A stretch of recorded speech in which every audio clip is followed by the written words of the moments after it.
خبر یہ ہے کہ لاہور میں عمران خان صاحب کی گرفتاری روکنے کے لیے، اس میں مزاحمت کے لیے ان کی طرف سے جو کال دی گئی اور اپنے کارکنان کو جمع کیا گیا، اور وہاں پر جو ایک پولیس کے ساتھ تصادم کے بعد پیدا ہونے والی صورتحال تھی، اس کے نتیجے میں وہاں پر ایک معصوم انسان کی ہلاکت کا واقعہ پیش آیا۔ تفصیلات کے مطابق ذل شاہ نام کے جو فرد تھے وہ ایک خصوصی انسان تھے یا اسپیشل پرسن تھے، اور جو میڈیکل رپورٹس اب آ رہی ہیں سامنے، ان کو اگر ہم پڑھیں تو وہ رونگٹے کھڑے کر دینے والی انتہائی تکلیف دہ اور لرزہ خیز قسم کی اس کے اندر معلومات موجود ہیں۔ یعنی ان کے سر کو ایک ایسے تیز دھار آبجیکٹ سے نشانہ بنایا گیا جس کی وجہ سے ان کی جو کھوپڑی تھی، اسکل تھی، وہ ٹوٹ گئی اور ظاہری بات ہے دماغ تک انجری پہنچی اور اس کی وجہ سے ان کی ہلاکت ہوئی۔ اسی طرح ان کے جو نازک اعضاء تھے ان کے اوپر زخموں کے نشان ہیں، پورے جسم پر زخموں کے نشان ہیں، آنکھ پر زخموں کے نشان ہیں، اور ایسا معلوم ہوتا ہے کہ یہ جیسے صرف ایک ایکسیڈنٹ شاید نہ ہو۔ تو یقیناً اس حوالے سے میرے خیال میں بہت ضروری ہو گیا ہے کہ اب ایک عدالتی تحقیقات پراپر کی جائے، جس میں میڈیکل ایگزامینیشن بورڈ جو ہے وہ اپنی حتمی فائنڈنگ دے کہ آیا یہ تشدد تھا یا کوئی ایکسیڈنٹ کی شکل تھی، اور اگر ایکسیڈنٹ تھا تو ظاہری بات ہے اس کے حوالے سے پھر مزید واقعاتی شہادت بھی جو ہے وہ مہیا کرنے کی ضرورت ہے۔ اور اس کے ساتھ ساتھ ہم یہ سمجھتے ہیں کہ یہاں پر ذمہ داران کا تعین بھی بہت ضروری ہے۔ پاکستان تحریک انصاف نے اس کے اوپر الزامات عائد کیے ہیں پولیس کے حوالے سے، صوبائی گورنمنٹ کے حوالے سے، جبکہ جو صوبائی گورنمنٹ ہے، وزیر اعلیٰ خود اور آئی جی پنجاب پولیس خود، انہوں نے ان الزامات کی تردید کی ہے۔ لیکن میں سمجھتا ہوں کہ جو تفصیلات ہمارے سامنے ہیں وہ صرف محض الزامات اور تردید کے تلے دب نہیں جانی چاہیے، ان کی شفاف عدالتی تحقیقات ہونا ضروری ہے، کیونکہ ایک معصوم انسان اپنی جان سے گیا ہے، نہ صرف معصوم انسان بلکہ ایک اسپیشل پرسن اپنی جان سے گیا ہے، اور اگر کوئی بھی ذی شعور فرد اس ہلاکت کی تفصیلات پڑھے گا، میڈیکل ایگزامینیشن کی جو رپورٹ آئی ہے ان کی پوسٹ مارٹم رپورٹ پڑھے گا،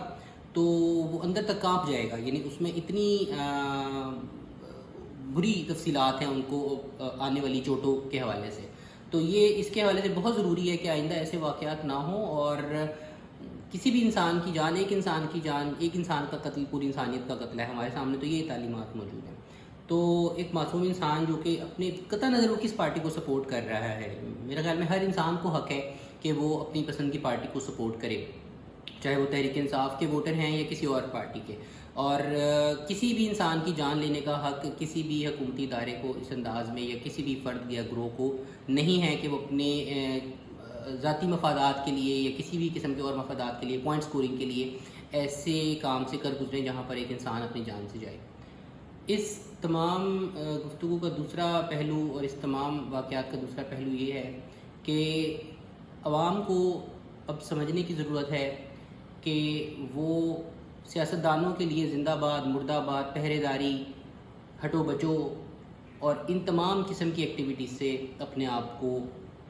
حد الامکان محفوظ رکھیں، کیونکہ ہم یہ دیکھتے ہیں کہ اس وقت پاکستان میں جو پالیٹکس ہے وہ بزنس آف دی ایلیٹ ہے، یعنی اشرافیہ کا بزنس ہے، اور یہ اشرافیہ پہلے سے ہی اپنی زندگیوں میں ویل سیٹلڈ ہیں، ان کے بچے، ان کی جائیدادیں ہمارے سامنے موجود ہیں، باہر موجود ہیں اکثریت کے، اور پاکستان کے اندر بھی ان کے اتنے لمبے چوڑے بزنسز ہیں کہ ان کو اب کوئی ایسا ضرورت نہیں ہے کہ وہ اپنی کسی اور جگہ پہ انگیجمنٹ کریں۔ تو ان کے لیے پالیٹکس ایک سوٹیبل چیز ہے کہ ٹھیک ہے وہ اس کے اندر انوالو ہوتے ہیں اور کہیں نہ کہیں کنٹریبیوٹ بھی کرتے ہوں گے، لیکن زیادہ تر ان کا یہی ہے کہ وہ ایک دوسرے کے ساتھ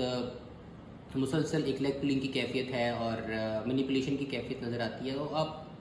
بہت مشکل ہو گیا ہے ایسے میں سچ جاننا، حق جاننا، اور پھر اگر آپ سمجھتے بھی ہیں کسی کو حق پر تو یہ لازمی نہیں ہے کہ آپ اس کے لیے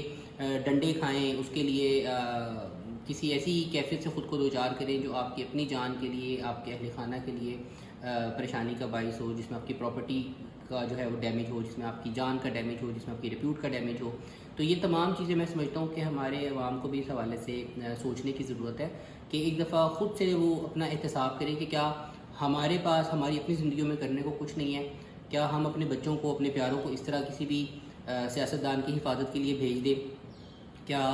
عام عوام یہ ڈیزرو کرتی ہے کہ اس کا خون اتنا سستا ہو کہ وہ کسی سڑک پر یا کسی حادثے کا شکار بنا کر کے پیش کیا جائے اور اس کے بعد اس کا کوئی پرسان حال نہ ہو؟ تیسری چیز جو اس حوالے سے ہمارے سامنے آتی ہے وہ یہ ہے کہ سیاستدان جو ہیں وہ بھی، ان کو بھی یہ چاہیے کہ اب بہت ہو گیا انتشار اور احتجاج کی سیاست. پارلیمنٹری سیاست جو ہے، پارلیمنٹری پالیٹکس جو ہے وہ پارلیمنٹ کے اندر ہوتی ہے، وہاں پر کرے، انتخابی سیاست انتخابات کے حوالے سے کرے. لیکن یہ جو مسلسل ایجیٹیشن کی کیفیت ہے، ایک تناؤ ٹینشن کی کیفیت ہے ریاست اور سیاست کے بیچ، اس کو اب ختم ہونا چاہیے.